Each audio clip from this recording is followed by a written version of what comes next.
Welcome to the Touch MBA Admissions Podcast.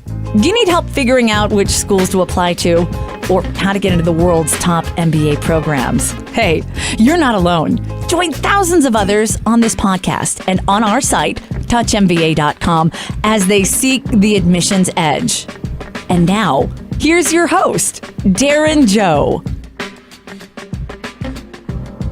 What's up, guys? Darren here. Welcome to the Touch MBA podcast. I wish I sounded as good as the lady who introduces me. That will be a lifetime project, but hopefully one day I'll get there. Anyways, welcome to the show. Great to have you here with us.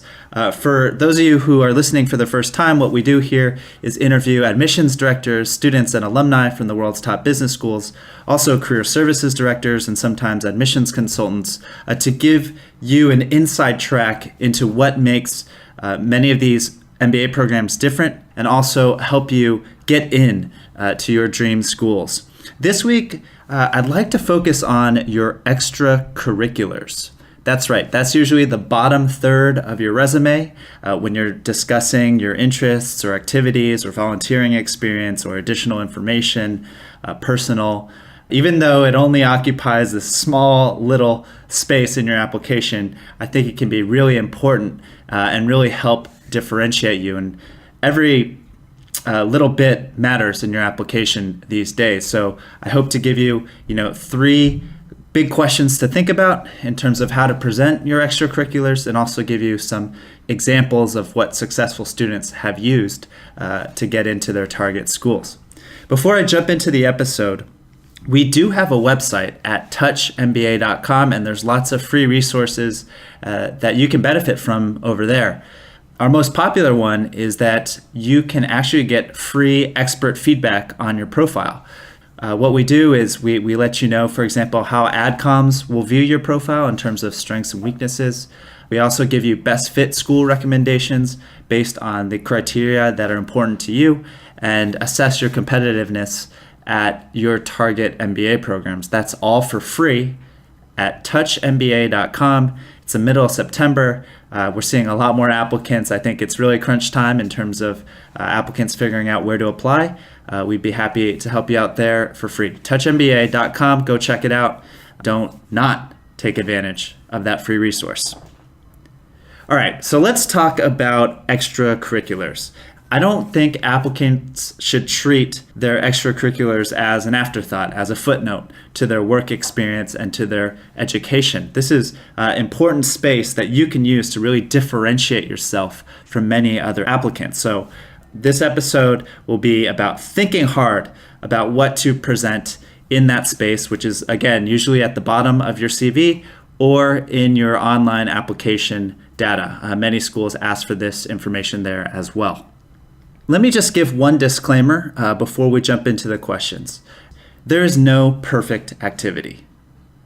Okay, a common question I get is, especially from younger applicants, is what types of extracurriculars do I need to do to get into those top 10 schools? Tell me what I should do. Truthfully, there is no perfect activity. We've seen, hundreds of CVs here at Touch MBA. We've seen applicants get into all types of great schools, and they all have very different activities. Those are personal to you, and admissions committees want those activities to be meaningful to you, to be relevant to you, to your interests, to your passions, to your development, right? So there is no one perfect activity, truly. But I can say that admissions officers are looking for signals within those extracurriculars, and that's what we're going to jump into. All right. Here's what they are. Number one, can you demonstrate your ambassadorial traits with your extracurriculars? Okay, and by ambassadorial traits, I mean here that school admissions teams are looking for candidates that will really represent their program well, both inside and outside the program. They're looking for engaged students who are going to take on leadership roles, who are going to, represent the business school well as a student and an alumni. So what they're really looking for here are habits of leadership. And if you want to delve deeper into how you can show those things, please check out episode 16, How to Demonstrate Leadership Potential. But essentially, you want to give your reader evidence that you have a vision, that you take the initiative, that you make an impact in the organizations you work for, that you work well with people, and that you're committed to whatever you're interested in. Let me give an example of an applicant who came to Touch MBA. This applicant was a Brazilian lawyer before applying to business school and is now attending Harvard Business School. So after talking about his professional experience and then his education, he moves to the bottom third of his resume where he first discusses volunteering experience. And his first bullet is that he was a volunteer consultant for Ashoka for 3 years. So Ashoka, some of you know, is a really well-known group that identifies and funds social entrepreneurs. This is what he did for Ashoka. This is what he wrote. He wrote that he structured Organization X's, I'm not saying the name of the organization, he organized Organization X's strategic planning process, including the implementation of performance management tools and control panels. The new plan has helped them receive over 240,000 Brazilian dollars. Oh my gosh, I'm so embarrassed to say that I don't know the currency of Brazil. I won't Google it right now, but that just shows my ignorance. But anyways, he helped this organization receive over 240,000 of the Brazilian currency in terms of a donation, and reached over 100,000 people in more than 10 states. So wow, he's really quantified and qualified his impact, right? Working as a volunteer consultant for Ashoka. His second bullet is that he was the co-founder and coordinator of a public policy think tank for 3 years that included weekly discussion groups, monthly seminars, a yearly 1-week course, and politics classes for high school students. 2 years after its creation, the group had more than 45 full members. So again, does a great job of quantifying his commitment to this group, qualifying his impact, that it's still running. There's still 45 members. And even if this organization is less well known than Ashoka, it still shows that habit of leadership that schools are looking for, right? That he saw a need and initiated this group. He ran this group. He coordinated this group. He organized it. Many admissions directors have come on the podcast and told me, Darren, look, we believe the best predictor of future performance is past performance. What better way to show that you're going to be a great ambassador for the program than to show, you're doing that right now, that you're really being a great ambassador for the organizations you're volunteering for or working with right now. Okay, so I hope that gives you some concrete sort of language in terms of how you can describe your volunteering experience. Be sure to quantify and qualify it as much as you can. And this applicant went on to list his language skills. He's native in Portuguese, fluent in Spanish, and conversational in German and French. And then he talks about how he is also published and how he has 2 or 3 really impressive distinctions and so forth. Okay, so he doesn't overwhelm you with this huge list of awards or achievements or personal information, but it's all really focused and showing his ambassadorial traits, and that he's obviously a very international candidate with his languages, that he's smart, that he's published, and so forth. Let's move to the second question, and that's, do your extracurriculars shore up your career story? Because let's face it, most of you want to switch careers. That's why you're pursuing full-time MBAs. And oftentimes your post-MBA plans aren't immediately linked to your past experiences. Well, using that extracurricular space in your resume to show that you've actually gotten your feet wet in the industry you want to jump into, or that you have a little bit of experience, you have some skills, you have the knowledge that will be required to succeed in your target industry or function post-MBA. This is a great place to do it, right here. So let me give you an example. Back when I was an admissions director in Singapore, we had a candidate who was a pastor. Very interesting. He was a very smart guy. I believe he definitely scored over 700 on his GMAT. So we knew he would be academically quite strong.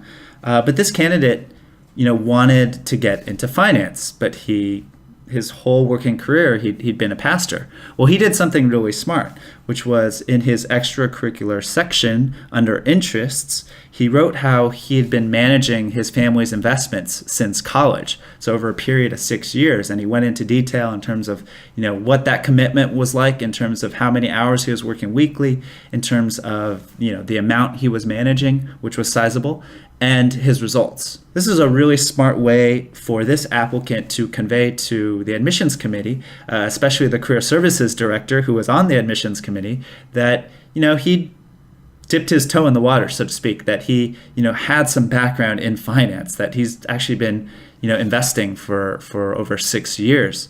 Let me give you another example. This applicant is from Africa, and she worked in the cabinet of the prime minister in the strategic policy center of her country, Cabo Verde, which is already quite impressive. Definitely makes her stand out, right? Being an economic advisor to the prime minister as a relatively young person. But she wanted to get into entrepreneurship, right? So that's moving from a education in history. And she had an interest in China as well, but her bachelor's was in history, and she'd gotten internships at some really big name companies like KPMG, Goldman Sachs in college, and then now she was working for the cabinet of the prime minister, right? But she wants to get into entrepreneurship. Well, so do many applicants, and admissions officers, who see this, even though, wow, she has some impressive work experience, might think, gosh, does she have any idea of what she wants to do, what sort of company she wants to start? Like, has she ever started something in the past? These are things they want to see, right? So this applicant did something really smart. After talking about her professional experience and her education, she actually, instead of saying volunteering experience or personal or activities, she actually titled her section in her resume, Community Leadership and Entrepreneurship, which I thought was really smart. And then she went on to talk about 4 organizations that she has been working with. One of them is a Global Shapers Community for the World Economic Forum, where she's a founding curator. Second, she's vice president of the board for a social enterprise which makes candles and employs disabled women. The third one, she's president of a strategy consulting firm that she co-founded focusing on public and economic development institutions. And then she talks about being a strategic advisor for the Africa Innovation Summit, which is a huge conference that brought in 350 participants from 30 countries. Many startups and many investors brought them together. So, each one of those organizations had 1 or 2 bullets where she really quantified and qualified her impact, as the previous applicant had done. I don't want to get into those details, but clearly, she's made it very evident that, she's been on the board of a social enterprise. She helped this social enterprise grow and turn around, that she organized a conference that brought, entrepreneurs and investors together. So she has contacts in the industry. She started a consulting firm herself that did some very impressive things. So she's actually started an organization before. So these are all signals that she'll be pretty well placed, or I should say better placed, to succeed as an entrepreneur post-MBA. So again, use this extracurricular space to shore up your career story. And this applicant, as you could expect, got into a really good school. She's attending Stanford GSB. A third big question you should ask yourself when you're thinking about your extracurriculars is whether they add what I call dimensionality to your profile, or add more personality to your profile. I call this the cherry on top, which is probably a very American expression, but basically the cherry on top is the cherry on top of your ice cream, right? The finishing touch.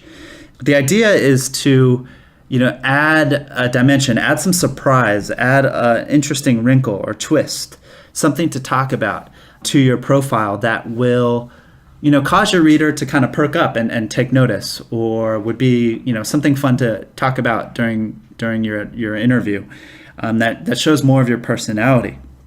So recently we had an applicant who came, and this applicant was from Japan, working in sales in the finance industry, and she wrote that she actually loves rakugo, which is the traditional art of Japanese storytelling, and that she has a personal relationship with Bunshi Katsura VI, who is Japan's greatest living practitioner of rakugo. And I probably butchered that name, so I'm so sorry if you're listening. But that was really interesting, right? That kind of made me, wow, I've never seen that before. Like, I've never heard of rakugo. That adds a little bit of color to her profile. Now, you're probably guessing what I'm going to say, and that is that I think she can actually strengthen this bullet even further. For example, she could talk about how many years she's been practicing rakugo. She could talk about whether she's performed in public and to what sort of audiences. Has she performed in front of hundreds of people or schools or different organizations? What is it? She could definitely flesh out this bullet to show her commitment to this craft, to this art of storytelling. But again, just adds a little bit of flavor, a little twist to her profile. Another example is from an applicant I worked with who is applying to a top school in Singapore. And this applicant basically is an engineer, and he's supporting a manufacturer of chip making equipment, huge global chip maker. And then we got to his personal and interests section in his resume. And all he had listed was languages, cycling, and photography. I think you know what's coming next. I asked him, I said, hey, what languages do you speak? And then he mentioned that he spoke Mandarin, Chinese, and Malay. And I said, oh, wow, that's really amazing. So are you conversational? Are you studying these languages? What's up? And he told me, no, I'm actually fluent in both.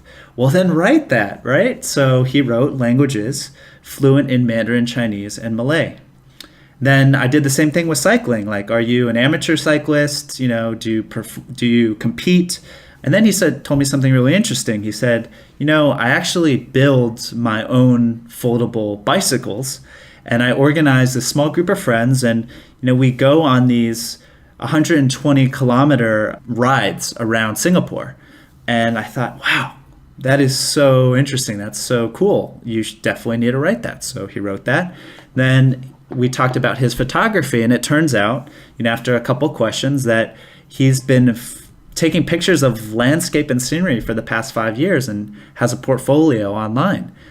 I said, you got to link to that. That shows that you're not just saying photography, that you've been doing this over a long period of time. So even your seemingly just throwaway kind of one words that you list under personal or interests can really be fleshed out, right? And show your dimensionality, whether it's, what you're really passionate about, or maybe it's a cause that you're really interested in. This is what AdComs really want to see when they say, we want to get to know you as a person, right? And oftentimes applicants don't have those opportunities to show that when they're talking about their work experience and maybe their education. So these sort of extracurricular activities are your chance to show those extra dimensions, right? And kind of show your personality. So let me give an example of what not to do that will hopefully tie in the 3 questions we discussed.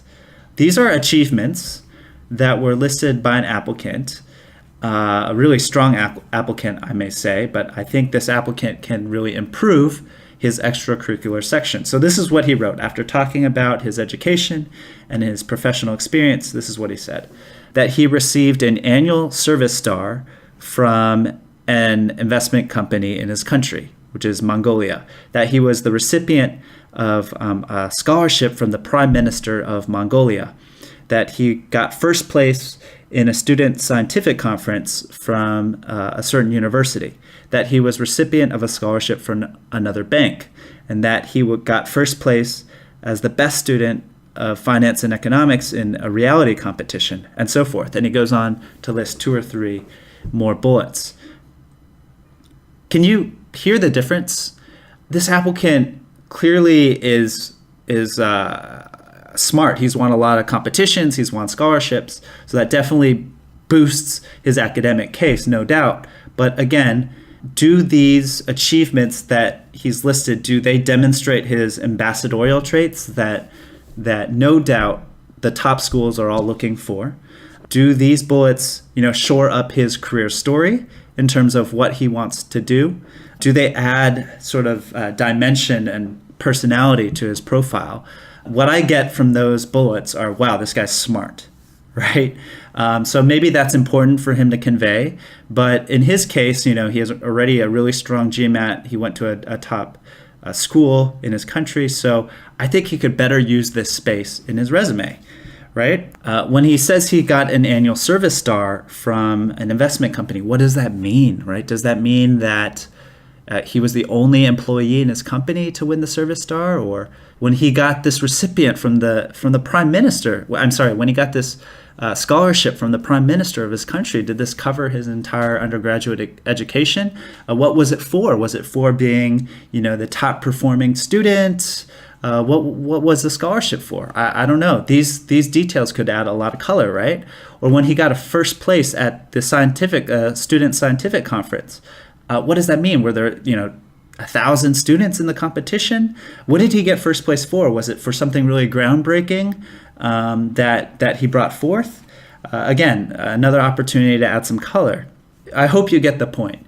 It's much better to focus on, say, a handful of extracurriculars where you can really quantify and qualify your impact.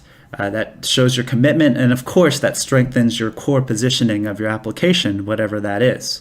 It's much better to do that than to list 10, 15 really impressive things, but that will kind of gloss over your reader because they can't understand the context of where you're coming from. Don't assume that the reader knows the depth of your interest in your hobby or the depth of your passion for a cause, or what a certain award means. I'm not from Mongolia, so I don't know how the scholarships are awarded there by the prime minister. So you got to explain those things to your reader.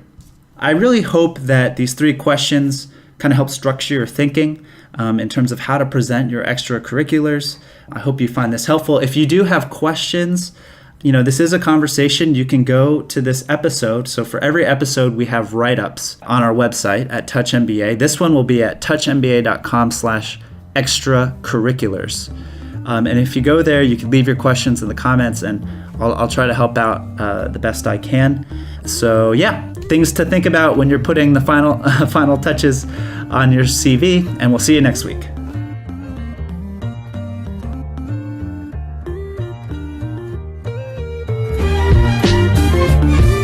Thanks for listening to the Touch MBA podcast. Don't be shy. We have a mailing list. Go to touchmba.com and get yourself signed up. And we'll keep you posted with the best tips and insider interviews on how to get into your #1 school. You can also find us on Twitter and Facebook at Touch MBA. See you soon.